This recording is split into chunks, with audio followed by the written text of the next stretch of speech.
हमारे विश्व की सबसे बड़ा दुर्भाग्य यह है कि हम लोग एक दूसरे को काटने और मारने के लिए व्याकुल हो रहे हैं।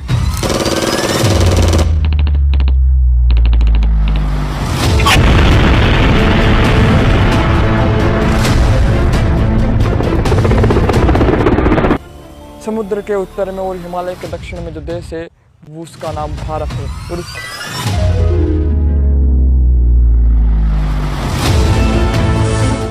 नास्तिक एक ऐसा व्यक्ति होता है जो भगवान, ईश्वर और भगवान की बनाई हुई प्रकृति पर विश्वास नहीं करता है। There is no God. So how can I consider myself a God?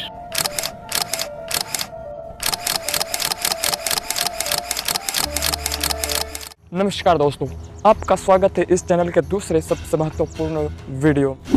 यह हमारे विश्व की सबसे बड़ा दुर्भाग्य यह है कि हम लोग एक दूसरे को काटने और मारने के लिए व्याकुल हो रहे हैं।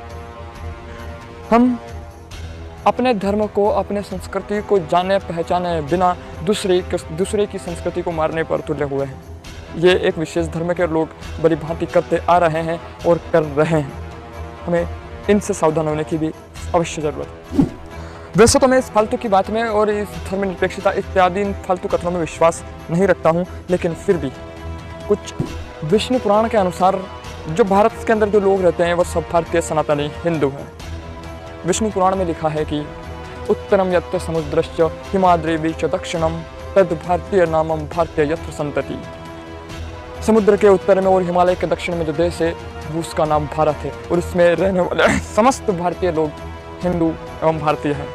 तो ये तो स्पष्ट है कि इस देश में जो रह रहे हैं वो सब हिंदू तो हैं ही। आपने हमेशा दो शब्द बहुत महत्वपूर्ण तरीके से सुने होंगे कि ये व्यक्ति आस्तिक है, ये नास्तिक है, ये भगवान विश्वास करता है, ये नहीं करता है। लेकिन परंतु आज तक ये समझने का प्रयास किया कि वास्तव में आस्तिक और नास्तिक होते क्या हैं।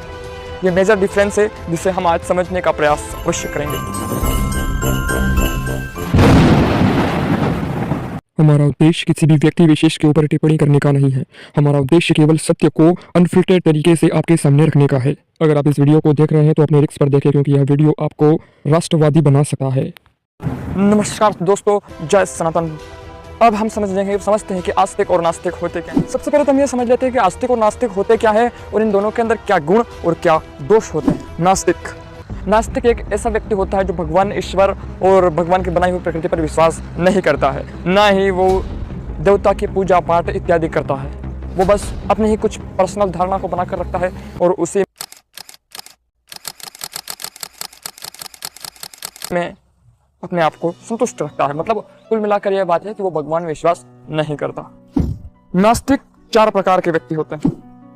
पहले नास्तिक वो जो अपने प्रश्नों के उत्तर ढूंढते हैं। दूसरे नास्तिक पाखंडी। तीसरे प्रकार के नास्तिक वो होते हैं जो डरपोक होते हैं। चौथे प्रकार के नास्तिक होते हैं धूर्त एवं द्वेषी, जो किसी भी बात को समझने का प्रयास करते ही नहीं हैं।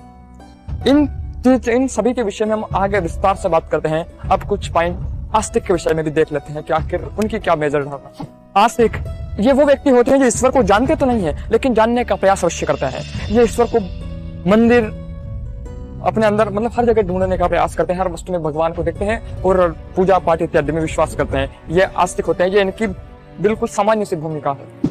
आस्तिक भी मुख्यतः चार प्रकार के होते हैं: पाखंड, डरपोक, लालची या अंधविश्वासी, और चौथे होते हैं ज्ञानी। इन दोनों में सबसे महत्वपूर्ण बात यह है कि ये दोनों ही ब्रह्म को खोजने का प्रयास करते हैं। नास्तिक होता है वो ब्रह्म को अपने तर्क, अपने बुद्धि और अपने हिसाब से देखने का प्रयास करता है। वहीं आस्तिक जो होता है वो ब्रह्म को मूर्ति में, अपने नाम जप में और माला इत्यादि में प्रयास करता है। लेकिन इन दोनों के साइड में एक और व्यक्ति होता है जो ज्ञानी है। वो ना आस्तिक है ना नास्तिक है, वो एक आध्यात्मिक व्यक्ति है जो अपने अंदर भगवान को खोजने का प्रयास करता है और आखिर में यही सफल होता है। नास्तिक, आस्तिक और ज्ञानी, ये तीन तरह की स्टेज होती है। सबसे पहले व्यक्ति नास्तिक बनता है। जब उससे प्रश्न के उत्तर मिल जाते हैं तो फिर वो आस्तिक होता है, और फिर आस्तिक होने के बाद में धीरे धीरे वो समझता है कि मंदिर क्यों बनाए गए हैं, मंदिर में ब्रह्म को नहीं जाना जा सकता, इसलिए वो फिर ब्रह्म को जानने के लिए अपने अंदर झांकता है, अपनी आध्यात्मिक यात्रा शुरू करता है। इन नास्तिक और आस्तिकों के सबसे महत्वपूर्ण जो चार पॉइंट बताए थे मैंने, वो इनको समझने का प्रयास कर लेते हैं। पॉइंट नंबर 1, अपने प्रश्नों को ढूंढने वाले।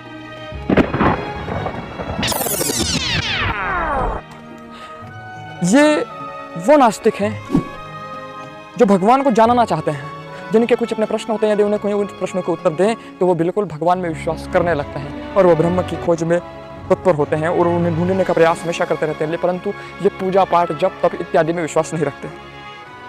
बड़ी सीधी सी बात है, मतलब कि ये अपने प्रश्न का उत्तर चाहते हैं। जिस तरह सिद्धार्थ को अपने प्रश्न का उत्तर मिले, उन्हीं तरह इन्हें भी अपने प्रश्न का उत्तर मिल जाए तो एक राजकुमार सिद्धार्थ गौतम बुद्ध बनने तक की यात्रा तय कर सकता है। दूसरे होते हैं पाखंडी।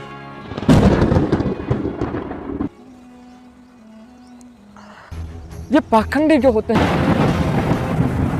पॉइंट नंबर 3, डरपोक।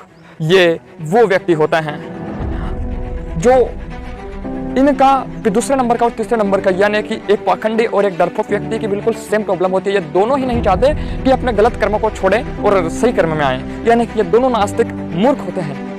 इन्हें पता तो होता है कि हाँ हम गलत कर रहे हैं, लेकिन ये उसे छोड़ नहीं सकते और इसीलिए नास्तिक होने का ढोंग करते रहते हैं। Yes? चौथे नंबर के नास्तिक जो कि होते हैं द्वेषी। ना इनके कोई प्रश्न होते हैं, ना ये डरपोक होते हैं, ना ही ये, इन्हें बस विरोध करना होता है। ये ब्रह्म का विरोध करते हैं, ईश्वर का विरोध करते हैं, पंचतत्व का, हर वस्तु का विरोध करते हैं। और ये अगर जो अपने आप को विज्ञान का सहारा देते हैं कि नहीं हम तो वैज्ञानिक हैं, लेकिन ये इन समय पर आके विज्ञान का भी विरोध कर देते हैं।